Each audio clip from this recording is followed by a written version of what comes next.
Every day I couldn't wait until he got home. I longed for his driving into the driveway and coming into the yard. I couldn't wait until he got home because then I could ask him if my friend could stay overnight. I couldn't wait for him to get home because then when he got home, I could ask him if I could have that popsicle from the freezer. I couldn't wait for him to get home because I couldn't wait to ask him later on in my teenage years if I could have the keys to the car to go out. I longed for him every day to come and to pull into the yard after a long day's work of farming. It would be my opportunity as the youngest of 10 to ask my dad for what it is I wanted. And every day, he would drive into the yard after a long day's work. Every day, I would go out to greet him. Every day, I would ask him for something. A popsicle, a friend to stay over, keys to the car. And every day, his answer was the same. Go ask your mother.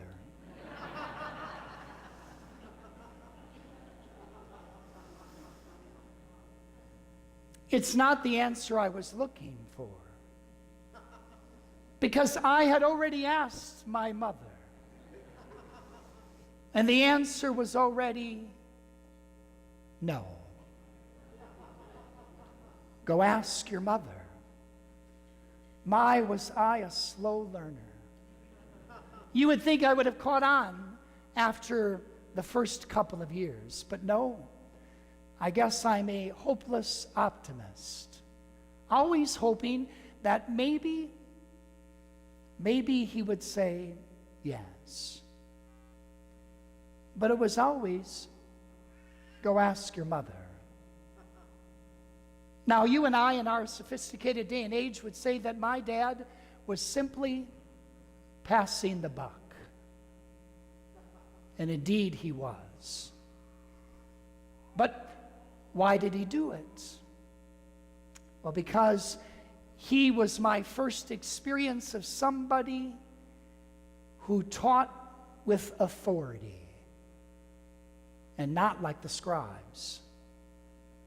He realized that if he would have contradicted my mother just once, given the fact that she was with us 10 kids every single day, and we were under her feet, and she was responsible for our well-being, and she was the primary disciplinarian.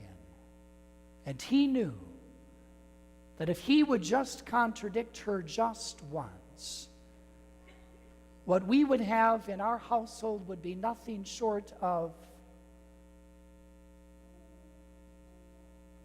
you know the answer. It's called chaos. C-H-A-O-S. And you don't need 10 children to have chaos. 1 or 2 is sufficient enough.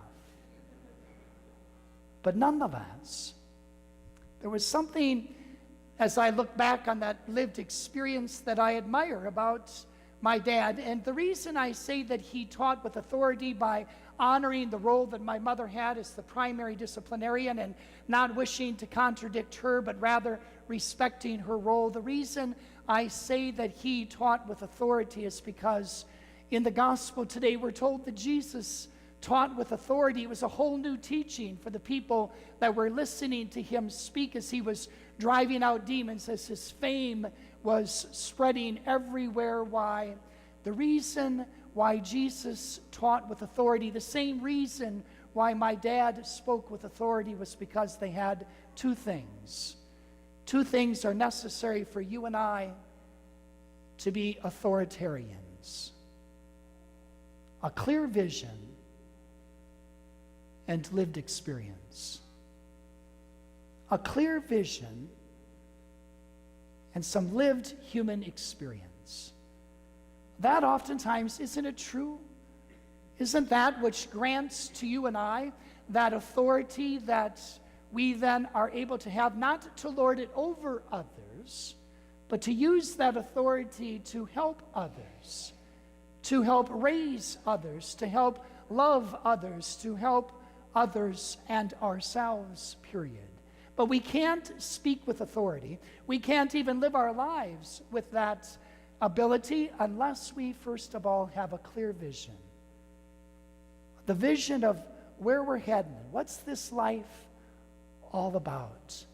Is it simply about getting up every single day and entering into the hectic pace, which is life itself? Or is there something more to this craziness that oftentimes life can become?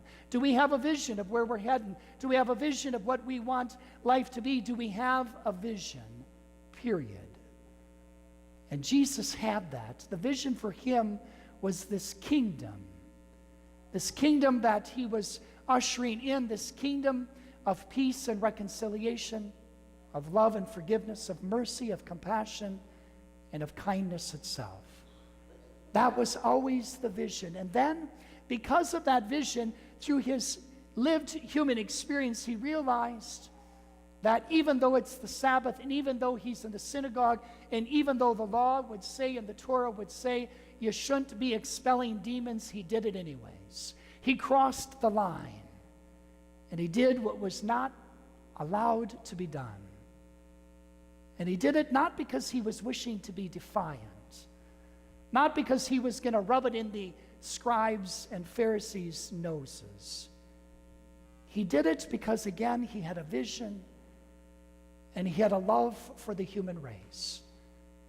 And so he would defy the odds. He would go against the grain. He would expel demons on the Sabbath. And people heard it, and people saw it, and people were attracted to it. Who isn't attracted to someone who has a vision and someone who has lived experience? It's what enables you and I to be able to help others, and like I said, most oftentimes help ourselves. It is what this fourth Sunday in Ordinary Time calls you and I as people of faith to do. To recognize that Jesus spoke with authority because he realized that this vision of his, this kingdom, would only come about if he was willing to show us the way, to show us how to make our hardened hearts pliable once again, soft to the touch and to the lived experience with our brothers and sisters in the human race. Yes, but our hearts do get hardened. We become too familiar with the contours of resentment and vindictiveness and anger and all those sorts of things that we can so oftentimes hang on to and cling to and hold in our hearts. And that, my friends, hardens the heart and enables you and I then to forget about the lived human experiences that are ours and how much we long for that comfort and that forgiveness and that compassion and that understanding of another. And if that's true of us, isn't it true of our sisters and brothers in Christ as well? There's an old proverb that says, vision without action is a daydream, and action without vision is a nightmare. And there's a lot of truth to that, because so oftentimes we are busy people indeed. We're busy doing a lot of things, but without a vision as to why we are doing them, why we are reaching out, why we are doing all these things for our children and our grandchildren. If we don't have a vision, why then it can easily become a nightmare for us, and we forget what it is that we're all about.